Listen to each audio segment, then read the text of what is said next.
সুখ শান্তিপূর্ণ এবং সাধারণভাবে খেয়ে পরে বেঁচে থাকা মানুষের একটা গ্রামে হঠাৎ করে একটা দুর্বিষহ অভিশাপ নেমে এলো।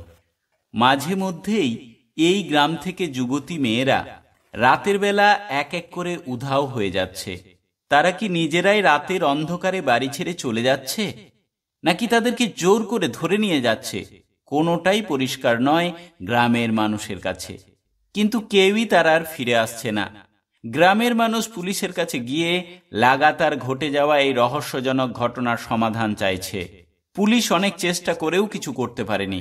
এরপর সেই এলাকার নতুন এসপি এমন একটি পদক্ষেপ নেন যা পুলিশ ও গ্রামবাসীরা কখনো কল্পনাও করতে পারেনি। কে ছিলেন সেই নতুন এসপি এবং কিভাবে একা তিনি এই রহস্যজনক ঘটনার সমাধান করলেন, জানতে হলে পুরো ভিডিওটা দেখতে থাকুন। চলুন শুরু করি। সবুজ গাছপালায় ঘেরা সুন্দর ছোট্ট একটি গ্রাম, নাম তার পলাশপুর। এই গ্রামে পয়সাওয়ালা লোকের বাস না থাকলেও যারা থাকেন তারা সুখ শান্তিতেই বসবাস করেন। ঘরবাড়ি দরজা খিড়কি মজবুত না হলেও চুরি টুরির ভয় এখানে একদমই নেই। কিন্তু কিছুদিন হলো এই গ্রামে এমন একটি সমস্যা দেখা দিয়েছে যেটার জন্য প্রত্যেকের ঘুম উড়ে গেছে। মাঝে মধ্যেই এই গ্রাম থেকে যুবতী মেয়েরা রাতের বেলা উধাও হয়ে যাচ্ছে। প্রাণবন্ত হাসি খুশিতে ভরপুর একটা গ্রাম হঠাৎ করে এই ঘটনায় একদম নিঝুম হয়ে গেল। যে বাড়ির মেয়েটি রাতে উধাও হয়ে যাওয়ার পর এখনো পর্যন্ত কোনো খোঁজ পাওয়া যায়নি, সেই বাড়ির লোকজন প্রচণ্ডভাবে শোকাহত হয়ে পড়ল। প্রথম দু একটা ক্ষেত্রে গ্রামবাসীরা মনে করেছিল মেয়েগুলো নিজে থেকেই রাতের বেলা বাড়ি ছেড়ে চলে গেছে, হয়তো তার ভালোবাসার মানুষের টানে নিজের ঘরবাড়ি ছেড়ে চলে গেছে। কিন্তু কোনোভাবেই এটার কোনো প্রমাণ পাওয়া গেল না। উল্টে যুবতী মেয়ে গায়েব হওয়ার ঘটনা কিছুদিন পর পর ঘটতেই থাকল। একটি মেয়েকে তার বাবা মা দুজনের মাঝখানে রেখে রাতে ঘুমিয়েছিল। সকালবেলা ঘুম ভাঙতেই দেখে মেয়ে নেই। সবচেয়ে আশ্চর্যের ব্যাপার, তারা কোনোরকম কোনো শব্দ পায়নি। কেউ কেউ তো ব্যাপারটাকে ভৌতিক ভাবতে শুরু করলো, কারণ অনেক খোঁজাখুঁজি করার পরও তাদের কোনো হদিশ পাওয়া যাচ্ছে না। থানায় জানানোর পর পুলিশও অনেক চেষ্টা করেছে, এমনকি তারা রাতে পাহারা দিয়েছে। পুলিশ পাহারা থাকাকালীন কিছু ঘটেনি, কিন্তু পাহারা তুলে নিলেই কিছুদিনের মধ্যে আবার কোনো যুবতী গায়েব। গ্রামের লোকেরা নিজেরাও রাতে পাহারা দিয়েছে, তাতেও কোনো ফল হয়নি। উল্টে পাহারা দিতে যাওয়া লোকেরা গাছের তলায় একসাথে ঘুমিয়ে পড়েছে। তাই তারা এটা অশরীরী কোনো আত্মার প্রভাব, মানে ভূতের উৎপাত ভেবে আরো ভয় পেয়ে গেছে। পুরো গ্রামে আতঙ্কের পরিবেশ সৃষ্টি হয়ে গেছে। সন্ধ্যা হওয়ার সাথে সাথে গ্রামবাসীরা তাদের বাড়িতে ঢুকে পড়ে। যে সকল বাড়ির মেয়েদেরকে পাওয়া যাচ্ছে না, সেই সব বাড়িতে সারাক্ষণ কান্নার পরিবেশ তৈরি হয়ে আছে। কখনো মা বাবা কাঁদছে তাদের মেয়েকে হারিয়ে, আবার কখনো ভাই বা দাদা কাঁদছে তার দিদি বা বোনকে হারিয়ে।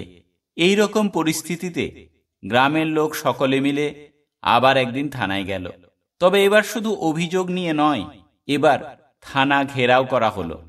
থানার তরফ থেকে তখন এই ঘটনার কথা সংশ্লিষ্ট দপ্তরের উপর মহলেও জানানো হলো। বিবেকবাবু যখন এই ঘটনার কথা অফিসিয়াল চিঠির মাধ্যমে জানতে পারলেন, তখন তিনি খুব চিন্তিত হয়ে পড়লেন। বিবেক ওই জেলার এসপির পদে নিযুক্ত আছেন। বিবেক ইউপিএসসি পরীক্ষায় উত্তীর্ণ হয়ে কয়েক মাস হলো এই জেলার দায়িত্ব পেয়েছে। বিবেক ছোটবেলা থেকেই পড়াশোনায় যত না ভালো ছিল, তার থেকেও অনেক বেশি ভালো ছিল সে খেলাধুলায়। তার থেকে অনেক বেশি আগ্রহ ছিল তার সমাজ সেবার কাজে। তাই মানুষের জন্য কিছু করতে পারলে তার নিজের খুব ভালো লাগতো। বিবেকের এই মানসিকতা গড়ে ওঠার কারণ তাদের বাড়ির পরিবেশ। তার বাবা মা খুবই আদর্শবান মানুষ। তারা বিবেককে সততার শিক্ষা দিয়েছিল, নৈতিক শিক্ষায় শিক্ষিত করেছিল। বিবেকের এক কাকা ভারতীয় সেনাদলে কাজ করত, কিন্তু দেশের জন্য লড়তে গিয়ে সে প্রাণ দিয়েছে। এই ঘটনায় বিবেকের দাদু দিদা ছেলের জন্য শোকাহত হলেও দেশের জন্য প্রাণ দিয়েছে বলে গর্ব অনুভব করত। তাই বিবেকের মনেও তৈরি হয়েছিল দেশপ্রেমের ভাবনা, মানুষের জন্য ভালো কিছু করার ইচ্ছা। তাই সে দেরি না করে ওই থানায় এলো, তারপর ওই গ্রামে এলো এবং থানার পুলিশদের সাথে, গ্রামের মানুষদের সাথে এবং সর্বোপরি যেসব বাড়ি থেকে মেয়েরা উধাও হয়ে গেছে সেই সব বাবা মায়ের সাথে কথা বলল। বাড়ির লোকেদের জিজ্ঞেস করল কিছুদিনের মধ্যে তাদের বাড়িতে অপরিচিত কোনো লোক এসেছিল কিনা। বেশিরভাগই বলল না, সেরকম তো কেউ আসেনি। কেউ কেউ বলল ভিখারি আর ফেরিওয়ালা ছাড়া আর কেউ আসেনি, তারাও দরজা পর্যন্তই আসে। বিবেকবাবু অনেকবার জিজ্ঞেস করার পর কারো কারো মনে পড়ল বেশ কিছুদিন আগে এক সাধুজি এসেছিল যে ডায়াবেটিস, জন্ডিস এইসব রোগীদের ওষুধ দিচ্ছিল। ওই গুরুজি আমাদের বাড়ি বাড়ি এসে আমাদের সুগার আছে কিনা সেটা জানার জন্য, আমরা কোথায় শুয়ে থাকি আর রাতে উঠে কোথায় বাইরে যাই, মানে আমাদের টয়লেট কোথায়, কতবার বাইরে যাই, এইসব জিজ্ঞেস করছিল আর তারপর ওষুধ দিচ্ছিল। তবে সে বেশ কিছুদিন আগে এসেছিল। এসপি বিবেকবাবুও তাদের ঘরবাড়ি, দরজা সমস্ত কিছু খুঁটিয়ে খুঁটিয়ে দেখতে থাকলো, কারণ সে ভালো করে জানে ভূত প্রেত বলে কিছু হয় না। মানুষ যেটাকে ভূত প্রেত বলে মনে করছে নিশ্চয়ই তার পিছনে কোনো রহস্য লুকিয়ে আছে, তাকে সেই রহস্যের সমাধান করতে হবে। বিবেক এই ঘটনার সমাধানের জন্য রাস্তা খুঁজতে থাকল। সেদিনই সন্ধ্যের পর সে একান্তে বসে বসে পুরো ব্যাপারটা ভাবতে শুরু করল। সে চিন্তা করে দেখল শুধুমাত্র অবিবাহিত যুবতী মেয়েরাই নিখোঁজ হচ্ছে, যাদের বয়স 15 থেকে 20-22 বছর পর্যন্ত। এখনো পর্যন্ত 12 জন যুবতী মেয়ে নিখোঁজ হয়েছে, অথচ বাড়ির লোকেরা রাতে কোনো শব্দ পাচ্ছে না। সেক্ষেত্রে বাড়ির মেয়েরাই কি নিজের ইচ্ছায় বা কারো ফাঁদে পা দিয়ে নিজেরাই কোথাও চলে যাচ্ছে? পুলিশ পাহারা থাকলে কোনো ঘটনা ঘটছে না, পুলিশ পাহারা তুলে নিলেই আবার শুরু হচ্ছে। তার মানে পুলিশের গতিবিধির ওপর তাদের পূর্ণ নজর আছে। এর অর্থ কোনো পুলিশের লোক বা গ্রামের লোক এর সাথে জড়িত থাকতে পারে। তাই তাকে যা করতে হবে এদেরকে বাদ দিয়েই করতে হবে। পরের দিন এসপি বিবেকবাবু তার অফিসের কেবিনে বসে কাজ করছিলেন। এমন সময় তার পিএ তাকে বললেন পলাশপুর থেকে রামকিঙ্কর নামের একজন এবং তার সাথীরা বিবেকবাবুর সাথে দেখা করতে চান। বিবেকবাবু তাদেরকে পাঠিয়ে দিতে বললেন। রামকিঙ্কর নামে একজন মধ্যবয়স্ক মানুষ পাগলের মতো ছুটে এসে এসপি বিবেকবাবুর পায়ে ধরে ফেলল। বলল, স্যার, আমার বড় মেয়েকে কাল রাত থেকে আর পাওয়া যাচ্ছে না। জানি না তাকে কে নিয়ে গেছে, কোথায় নিয়ে গেছে, বাঁচিয়ে রেখেছে না মেরে ফেলেছে। আপনি দয়া করে আমার মেয়েকে বাঁচান। এই বলে বিবেকবাবুর পায়ে ধরে কাঁদতে শুরু করলেন। বিবেকবাবু রামকিঙ্করকে বললেন, আপনি আমার বাবার মতো, আমার পায়ে হাত দেবেন না। আমি বুঝতে পারছি আপনার এখন মনের অবস্থা। এই নিন, একটু জল পান করুন এবং শান্ত হয়ে ঘটনার কথা বলুন, যাতে আপনার মেয়েকে উদ্ধারের জন্য চেষ্টা করতে পারি। রামকিঙ্কর বলল, গত রাতে আমিও আমার স্ত্রী আমাদের 2 মেয়েকে মাঝে রেখে শুয়েছিলাম। সকালে ঘুম ভাঙতেই দেখি আমার বড় মেয়ে নেই। ঘরের সমস্ত জিনিসপত্র এমনকি দরজার ছিটকানি পর্যন্ত ঠিকঠাক লাগানো আছে, শুধু একটা জানালার 2টো রড বাঁকানো ছিল, যেদিকে কোনো বাচ্চা ছেলে চেষ্টা করলে ঢুকে যেতে পারবে, কিন্তু কোনো মেয়েকে ওদিকে বার করা সম্ভব নয়। আর আমরা এমন কাল ঘুমে ঘুমিয়েছিলাম যে কোনো কিছু শব্দ আমরা পাইনি। তাই হয়তো আমার মেয়েকে আমায় হারাতে হলো। এই বলে রামকিঙ্কর আবার কান্নায় ভেঙে পড়ল। তারপর বলল, আমি প্রথমে আমাদের লোকাল থানায় গিয়েছিলাম। দারোগাবাবু বললেন, আমরা তো অনেক চেষ্টা করছি কিন্তু কিছু করতে পারলাম না। এখন এসপি সাহেব ব্যাপারটা নিজে দেখছেন, দেখুন যদি কিছু করতে পারেন। তাই বহু আশা নিয়ে আমি আপনার কাছে এসেছি। আপনি দয়া করে আমাদের মেয়েদেরকে ফিরিয়ে আনুন এবং এর সাথে আমাদের গ্রামের সুরক্ষার ব্যবস্থা করুন। বিবেকবাবু রামকিঙ্করকে বললেন, আপনারা আমার ওপর এবং পুলিশের ওপর ভরসা রাখুন, আমরা চেষ্টা করছি এই সমস্যার সমাধান করার। এই বলে তাদেরকে বাড়ি পাঠালেন।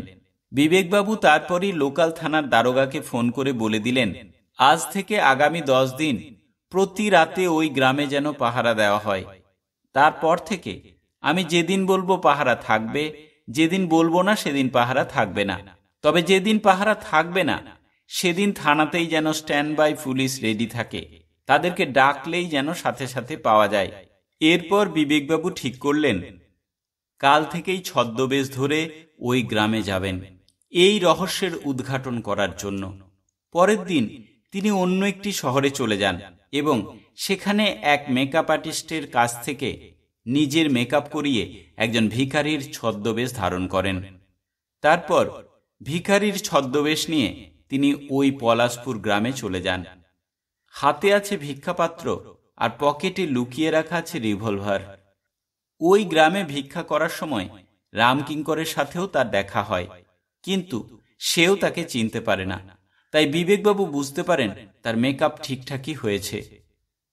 এরপর তিনি কোনোদিন ভিখারি, কোনোদিন ফেরিওয়ালার ছদ্মবেশ নিয়ে ওই গ্রামে ঘুরে বেড়াতে থাকেন, যদি সন্দেহজনক কিছু পান এই আশায়। 10 দিনের মধ্যে বিবেকবাবু বুঝতে পারেন আবার সুযোগের অপেক্ষায় রয়েছে কিডন্যাপাররা। বিবেকবাবু তাই তার পরের দিন পুলিশ পাহারা বন্ধ রাখতে বললেন, তবে থানায় রেডি থাকতে বললেন। বিবেকবাবু ভিখারির ছদ্মবেশ ধরে সারা রাত ওখানেই রেডি হয়ে থাকলেন। একটা কানে একটা ওয়্যারলেস হেডফোন নিয়ে রাখলেন, যেটার সঙ্গে কানেকশন ছিল 4টি স্পিকারের, যেগুলো তিনি রেখে এসেছিলেন গ্রামে ঢোকার রাস্তার মুখে, কোনোটা বা পুকুরের পাড়ে, যাতে করে কিডন্যাপারদের ঢোকার শব্দ বা তারা যদি কোনো কথাবার্তা বলে তিনি শুনতে পান। কিন্তু সারা রাত সেদিন আর কিছু হলো না। বিবেকবাবু ভালো করেই জানতেন যে দ্বিতীয় আর তৃতীয় দিনে দুর্ঘটনা ঘটার চান্স অনেক বেশি। তাই তিনি পরের দিনও একইভাবে রেডি হয়ে সজাগ থাকলেন। রাত্রি যখন ঠিক 1টা, সেই সময় তিনি গ্রামের একদিকে রাস্তার মাথায় রাখা স্পিকার থেকে কয়েকজন মানুষ আসার শব্দ শুনতে পেলেন। আরো সজাগ হয়ে তিনি চুপচাপ বসে থাকলেন। এখন কিছু করলে হবে না, কারণ তিনি হাতে নাতে ধরতে চান। তিনি এটাও ভালো করে এতদিনে বুঝে গেছেন তার একটু ভুলের জন্য আবার একটা যুবতী পাচার হয়ে যেতে পারে, কারণ বাড়ির লোকেরাও টের পাবে না, আর পুলিশকেও তিনি থানাতেই বসিয়ে রেখেছেন। বিবেকবাবু বুঝতে পারলেন তার অনুমানই ঠিক। এমনকি তিনি যে বাড়িগুলো থেকে যুবতী কিডন্যাপ হতে পারে আন্দাজ করেছিলেন, তারই একটা বাড়িতে ওই 3 জন লোক একে একে ঢুকল। বিবেকবাবু তবুও সজাগ দৃষ্টিতে অপেক্ষা করতে থাকলেন, কারণ তিনি চাইছিলেন হাতে নাতে ধরতে। বিবেকবাবুও দূর থেকে তাদেরকে ফলো করতে লাগলেন। লোকগুলো ওই বাড়িতে ঢুকে যাওয়ার পর তিনি ওই বাড়িটা পেরিয়ে একটু আড়ালে ওদের বের হওয়ার জন্য অপেক্ষা করতে থাকলেন। কিছুক্ষণের মধ্যেই 2 জন লোক স্ট্রেচারে করে একজন মেয়েকে নিয়ে বেরিয়ে এলো। মেয়েটি এখনো ঘুমিয়ে আছে, মানে তাকে সেন্সলেস করে দেওয়া হয়েছে। এই স্ট্রেচার অবশ্য স্টিলের স্ট্রেচার নয়, যেটা হসপিটালে ব্যবহার হয়। এটা 2টো লাঠি আর শক্ত কাপড়ের তৈরি, আর খুব সহজেই এই লাঠিগুলো কাপড় থেকে বের করে নেওয়া যায়। মানে যদি কখনো তারা বিপদে পড়ে, এই লাঠিগুলোকে তারা অস্ত্র হিসাবেও ব্যবহার করতে পারবে। এইভাবে কোনো মানুষকে নিয়ে গেলে জেগে ওঠার চান্স কম থাকে। বিবেকবাবু চুপচাপ দরজার পাশে তৃতীয় লোকটি বেরোনোর জন্য অপেক্ষা করতে থাকলেন।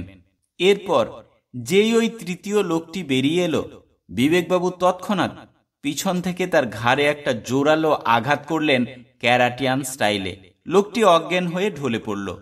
বিবেকবাবু তাকে আস্তে করে মাটিতে শুইয়ে দিয়ে ওই 2 জনকে ফলো করতে লাগলেন, যারা মেয়েটিকে স্ট্রেচারে করে নিয়ে যাচ্ছে। এরপর আস্তে আস্তে কিন্তু দ্রুত গতিতে তাদের কাছে গিয়ে পিছন থেকে পিছনের লোকটিকে ধরে তার মাথায় রিভলভার ঠেকিয়ে বললেন, হ্যান্ডস আপ, একবার নড়লেই গুলি চালিয়ে শেষ করে দেব। বিবেকবাবু পিছনের লোকটিকে পিছন থেকে বাঁ হাতে করে তার জামার কলারটা ধরে আছেন আর শূন্যে একটা ফায়ার করলেন, কিন্তু সামনের লোকটা ততক্ষণে স্ট্রেচার ছেড়ে দিয়ে ছুটতে শুরু করেছিল। শূন্যে গুলি চালানোর পর বিবেকবাবু সামনের লোকটির পা লক্ষ্য করে গুলি চালালেন। আলো আঁধারিতেও বিবেকবাবুর নিশানা ব্যর্থ হয়নি, গুলি তার পায়েই লেগেছে। তাই সে হুমড়ি খেয়ে মাটিতেই পড়ে গেল। তারপর আবার খোঁড়াতে খোঁড়াতে ছুটতে শুরু করল। গুলির আওয়াজ শুনে গ্রামের লোক বেরিয়ে এলো এবং সামনের খোঁড়াতে থাকা লোকটিকে ধরে ফেলল। গ্রামবাসীরা বুঝতে পারলেন ওই ভিখারি আসলে একজন পুলিশ অফিসার। অনেকেই আবার এসপি বিবেকবাবুকে চিনতে পারলেন, কারণ কয়েকদিন আগেই বিবেকবাবু এই গ্রামে এসেছিলেন।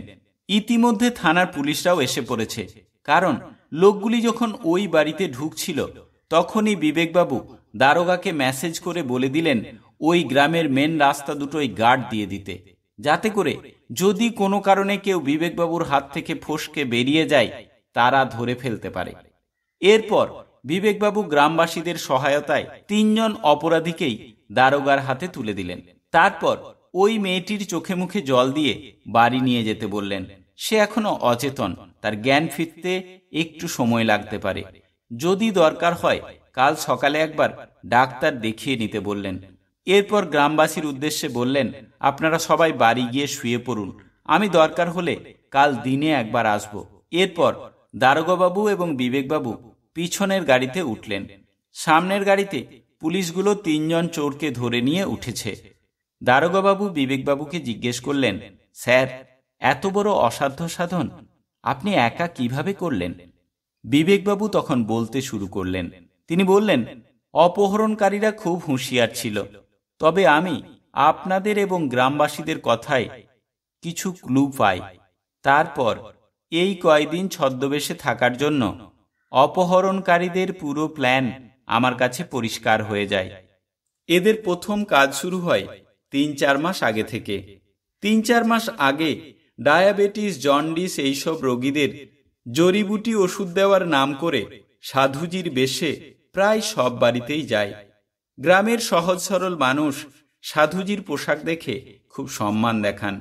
গ্রামের মানুষেরা যখন বলে যে তাদের ডায়াবেটিস বা অন্য রোগ আছে কিনা তারা নিজেরাই জানে না, তখন তাদেরকে প্রশ্ন করে রাতে কতবার বাইরে ওঠেন, কোথায় টয়লেট আছে, কোথায় শুয়ে থাকেন, বাকিরা কে কোথায় ঘুমায়, কোন দরজা খুলে বাথরুমে যান, সমস্ত কিছু এরা দেখে যায় এবং সেই সঙ্গে দেখে নেয় আসল জিনিস, কোন কোন বাড়িতে যুবতী মহিলা রয়েছে। এরপর এখন ভিখারি সেজে এবং ফেরিওয়ালা সেজে দ্বিতীয়বার আটঘাট দেখে যায়, কোন রাস্তায় আসবে, কোন দরজায় ঢুকবে, বাড়িতে যুবতী মহিলাটি আছে নাকি কোনো আত্মীয় বাড়ি গেছে। সমস্ত কিছু ঠিকঠাক থাকলে এরপর তারা রাতে আসতো এবং জানলার ফাঁক দিয়ে বা দরজার ফাঁক দিয়ে ঘুম পাড়ানি গ্যাস ধোঁয়ার মতো করে প্রয়োগ করে দিত, যাতে করে বাড়ির সমস্ত মানুষ অচেতন হয়ে পড়ত বা বেঘোরে ঘুমিয়ে পড়ত। তারপর তারা কখনো জানলা ভেঙে ঢুকে, কখনো টালির চাল দিয়ে টালি খুলে ঢুকে, কখনো বা মানুষ বাইরে ওঠার জন্য দরজা খুলে বাথরুমে গেলে সেই ফাঁকে শোয়ার ঘরে খাটের নিচে ঢুকে পড়ত। তারপর লোকটি বাথরুম থেকে গিয়ে শুয়ে পড়লে খাটের নিচ থেকে বেরিয়ে সেন্সলেস ওষুধ নাকের কাছে ধরত। সবাই অচেতন হয়ে গেলে যুবতী মেয়েটিকে অচেতন অবস্থায় স্ট্রেচারে শুইয়ে দিত। তারপর তারা তাকে নিয়ে বেরিয়ে আসত। কোনো কোনো ক্ষেত্রে ব্যাপারটাকে ভুতুড়ে করার জন্য টালির চাল খুলে ঢুকে দরজা খুলে মেয়েটিকে বার করে তৃতীয় জন আবার ভেতরে ঢুকে দরজা বন্ধ করে টালির চাল দিয়ে উঠে আবার টালি বসিয়ে চলে আসত। সকালবেলা মানুষ ঘুম থেকে উঠে দেখত তাদের দরজা বন্ধ, সমস্ত কিছু ঠিকঠাক আছে, শুধুমাত্র তাদের মেয়ে বাড়িতে নেই। তখন এটাকে তারা ভৌতিক ব্যাপার ভাবত। রামকিঙ্করের বাড়িতেও তারা তাই করেছিল। জানালার রড বাঁকিয়ে ভেতরে ঢুকে দরজা খুলে মেয়েকে বার করে দিয়ে আবার দরজা লাগিয়ে জানলার ওই ফাঁক দিয়ে বেরিয়ে এসে আবার রডগুলো কিছুটা সোজা করে দিয়েছিল। গ্রামের লোকেরা যখন পাহারা দিচ্ছিল, মাঝরাতে বসে সবার মধ্যে যখন একটু ঘুম ঘুম ভাব এসেছিল, সেই সময় তারা এসে ঘুম পাড়ানি গ্যাস প্রয়োগ করেছিল এবং তাতে তারা একসাথে ঘুমিয়ে পড়েছিল এবং তাদের ঘুম অনেক বেলা পর্যন্ত ভাঙেনি। সবাই ধরে নিয়েছিল কোনো ভূত এসে তাদেরকে ঘুম পাড়িয়ে দিয়েছিল। কিডন্যাপাররা সেদিন কোনো মেয়েকে নিতে আসেনি, শুধুমাত্র ভয় দেখানোর জন্য এই কাজটা করতেই গ্রামে এসেছিল। এইভাবেই তারা ভুতুড়ে পরিবেশ তৈরি করে আসল কাজ করে যাচ্ছিল। এরপর বিবেকবাবু এবং পুলিশ অভিযুক্ত 3 জনকে ব্যবহার করে গ্রামে অপহৃত সমস্ত যুবতীকে একে একে উদ্ধার করে আনেন। গ্রামের সব মেয়েকে ফিরিয়ে দেওয়ার পর বিবেকবাবু যেদিন গ্রামে আবার দেখা করতে যান, সেদিন সবাই তাকে দেবতার মতো ভক্তি করছিল। রামকিঙ্কর তো আবার বিবেকবাবুর পায়ে এসে পড়ল, বলল, স্যার, আপনি মহান, আপনি ভগবান, আপনার জন্যই আমি আবার আমার মেয়েকে ফিরে পেয়েছি। আমাদের গ্রামের মানুষেরা আবার তাদের মেয়েকে ফিরে পেয়েছে। বিবেকবাবু রামকিঙ্করকে তুলে বললেন, আমি বলেছি না আপনি পায়ে হাত দেবেন না? আমি আপনার থেকে অনেক ছোট, আর আমি কোনো ভগবান নই। আমি আমার কর্তব্য করেছি মাত্র, এটা আমার ডিউটি ছিল। এরপর বিবেকবাবু গাড়িতে উঠলেন। গ্রামের মানুষ বিবেকবাবুর নামে জয় জয়কার করতে থাকল। তো বন্ধুরা, এই ছিল আজকের গল্প। গল্পটি কেমন লাগলো অবশ্যই কমেন্ট বক্সে কমেন্ট করে জানাবেন। আর চ্যানেলে নতুন হয়ে থাকলে চ্যানেলটি সাবস্ক্রাইব করে পাশে থাকা বেল আইকন অবশ্যই প্রেস করে রাখবেন, যাতে করে পরবর্তী ভিডিওর নোটিফিকেশন আপনার কাছে পৌঁছে যায় এবং আপনি আপনার সময় মতো আমাদের চ্যানেলের ভিডিওগুলি দেখে নিতে পারেন। ভালো থাকবেন। নমস্কার।